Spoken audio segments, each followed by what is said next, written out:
In this video, I'm talking about 7 essential good mental health practices and tips that you need when you're self-isolating. Coming up.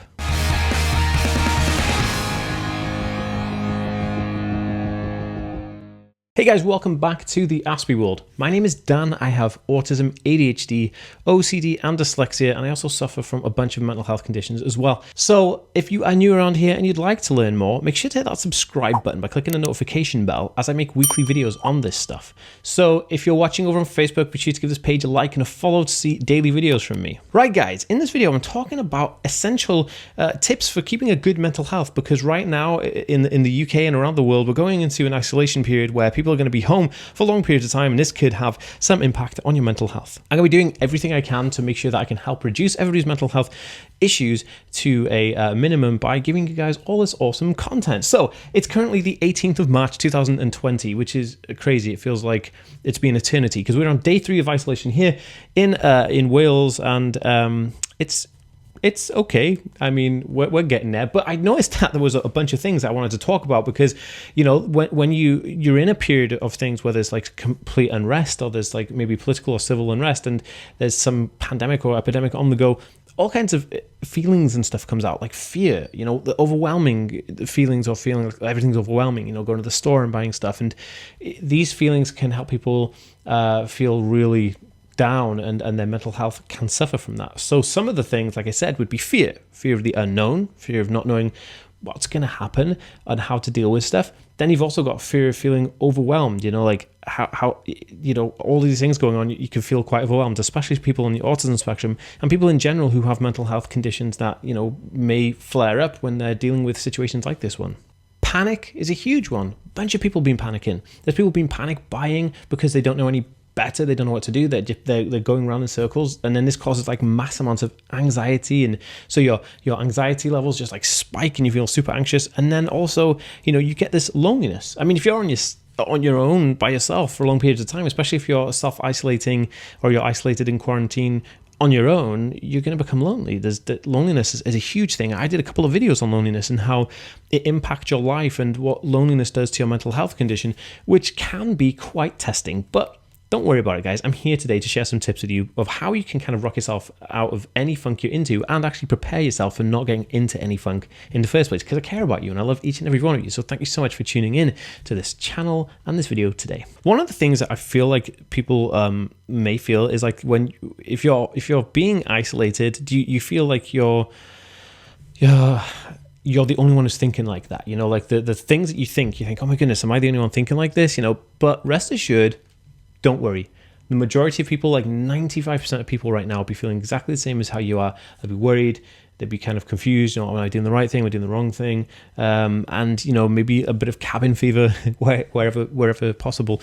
But I have 7 essential tips to help with good mental health, because good mental health is where we want to be. And you know what's funny is you always see like, you know, health magazines with like strapping men and women on the front of it. And I'm thinking like, okay, being strong physically is one good way of being healthy, but what about mental health? That should surely come into it. So here we go. The first one, and this is actually the most important one. So if you've watched this far, thank you so much. And you guys definitely you need to hear this one. The first thing you need to do when you're self-isolating, it can be really easy to just be like, okay, I'm going to put on my pajamas, I'm going to sit on the sofa or the settee, and I'm going to put on, you know, the TV, get a pot noodle, sit down and just eat a pot noodle, drink tea all day and not really move. You know what I mean? And by doing that, what you're doing is you're setting yourself up for a fall. Because you're not getting up to do anything, you know, you can't go to work, and maybe you can't work from home because you're like a plasterer or a builder or something, and you're just sitting there at home just thinking, oh, what am I going to do now? The kids are off school, you know, they're just playing in their room, and I'm just like, well, you feel like you almost have no sense of purpose. So this is impeccable. You carry on doing the things that you would do. So you get up at a decent time, your alarm goes off at like 7 a.m. You get up, you go to the shower, you get clothes on, you get dressed, you go downstairs, you do your breakfast routine, you get everything set up for the day as if you're going to go to work. And the time that you were going to go up and go to work, then you sit down and you assess what you need to do in your house. So there may be odd jobs laying around your house that you need to do. There could be a mountain of paperwork. If you're self-employed, there's always going to be paperwork to do. So it's not losing sight of who you are, because when you stop doing those things, like when you stop you stop your routine and you stop all those things, like you don't put makeup on if you're a makeup wearer, or you don't put clothes on, you sitting in sweatpants, like with a wife beater on, just chilling, like wife beater for anybody, it's like a vest, just like the vest with no arms. So to me, it's so important. You have to keep yourself going as a normal, typical life kind of style. That is super important, and one you should definitely follow to the T. Okay, number 2, super important, is exercise. People don't realize how impacting exercise is, or lack thereof exercise is on their mental health. So when you exercise, your body releases all kinds of endorphins because adrenaline starts running, and then you have different release of different chemicals, and endorphin is one of the ones that get released, and that's a good happy chemical that keeps you feeling really good and kind of vibrant in your personal demeanor. Now when you don't exercise, you don't get that much endorphin released. So exercising helps increase your mental state, and it can actually help. It's one of the biggest helps for like anxiety and mental health conditions.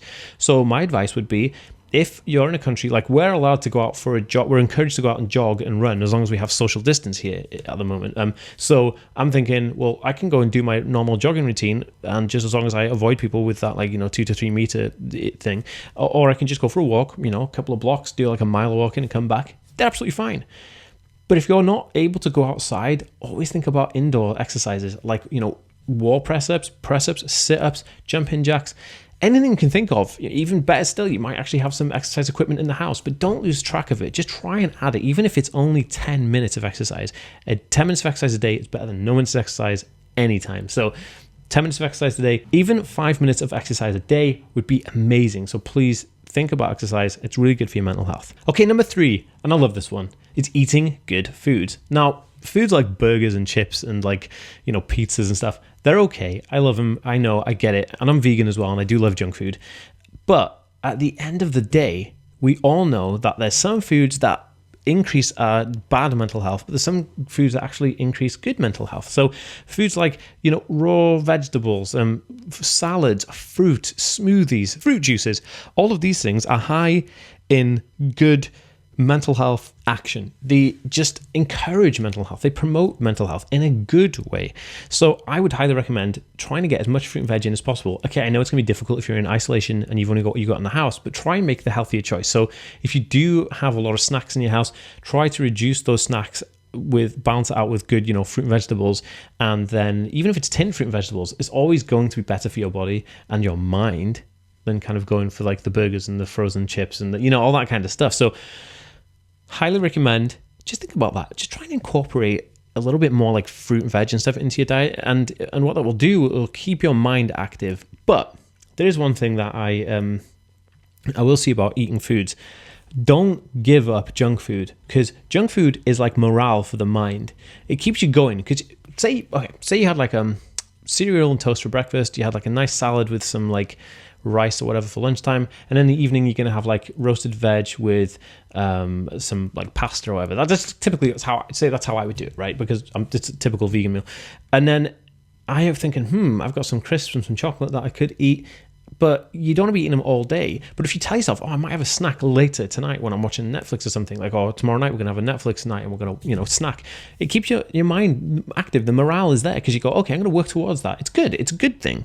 It's not completely bad. It's a good thing. But just try and moderate it a little bit. Well, quite a bit. Okay, number 4, super important. Setting time apart to read. So set time, put some time aside so that you can read something. It could be reading a book, it could be listening to an audiobook, it could be reading a magazine. Reading expands the mind because your mind starts thinking about things in a different way because it's hearing new stories constantly when you're reading, and those new stories help expand the mind. But it helps keep you quite articulated because it keeps you focused on something that isn't the present moment of kind of like, oh my goodness, what's going to happen? I've been sitting in the house now, it's like week 18 and I'm like pulling my hair out. So reading is excellent, and I highly recommend that. It could be cool if you just pick up a book that maybe you've wanted to read. It may be a good excuse for you to pick up the book that you've wanted to read for a very long time. Okay, number 5 is watch something fun on TV. Okay, we are overwhelmed with news about the bad stuff, like how many people have died from this, that and the other. The virus is spreading here, that and the other. And right now in this current climate, I mean, you may be watching this video 20 years from now, but in terms of where we are right now, the news is just full of why should we self-isolate, why things are shutting down. Like just today, they've started restricting opening times to the grocery stores here. They've shut down the schools. You're not nobody's supposed to go out. You're not supposed to go out to get supplies at certain times. It's all a big thing. That can bog you down. If you're surrounding yourself with that, of course you're going to feel like rubbish. And your mental health is going to suffer because of it. So check it out. Give your mind the breather it needs. Put something funny on, like The Simpsons or Family Guy or South Park or whatever it is that like makes you laugh. Put those things on and just relax. Set time aside every day to make sure you laugh at something, because laughing feeds the soul. It's food for the soul. So do it. Make sure you're laughing. Honestly, you'll be like, Dan, perfect. Okay, number 6, and this is super important. When you're in like self-isolating, you're not going to be out there like mingling with your friends and going to friends' houses and all this stuff, because no one's going to be, because we're all like locked indoors. So my advice to you would be, hey, take a step back. Go on FaceTime or Zoom or Skype or like any other kind of WhatsApp, whatever it is, right? And video call your friends, because your friends and family are still there and they're still important, obviously, and you do need that time with them and you do need that kind of like interaction. So do that. Socialize with your friends. I've been like, sending my friends voice clips and stuff and just saying hello, and like, we goof about on WhatsApp and then phone calls, and like FaceTimes is super important. Skype is super important because it keeps you actively engaging with other people, and it'll just keep you more sane. Kind of like when Tom Hanks was in that film Castaway and he had like Wilson the ball that he spoke to, because like he needed something to keep his mind engaged with social contact, because otherwise you start to kind of lose it a little bit. Okay, number 7 is take up a hobby or something that you wanted to start. So maybe you wanted to start to learn to write a book, or you wanted to start to learn to play music or something. Study something. Take up a hobby. Look at how people play guitar. Look at how people make graphic design. Learn a new skill. Use your time productively. When you're actively engaging, you're focusing your time on something that is building creativity. Your mind will reward you in many amazing ways.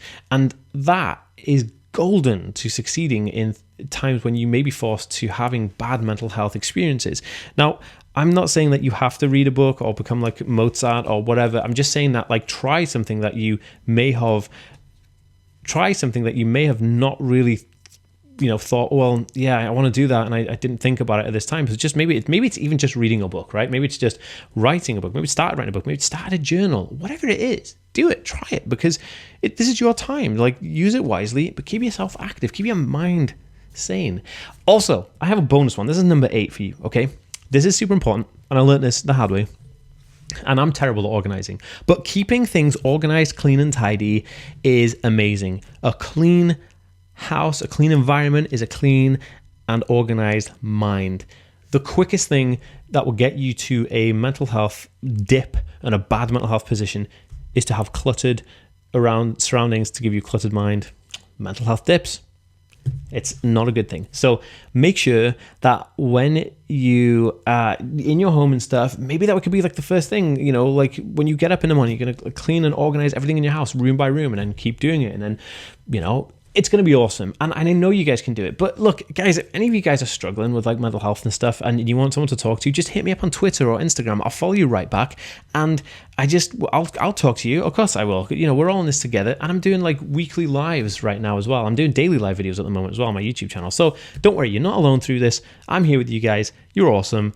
This video was for you. Let's do this, guys. You can do it. I believe in you. See you next time, guys. Peace.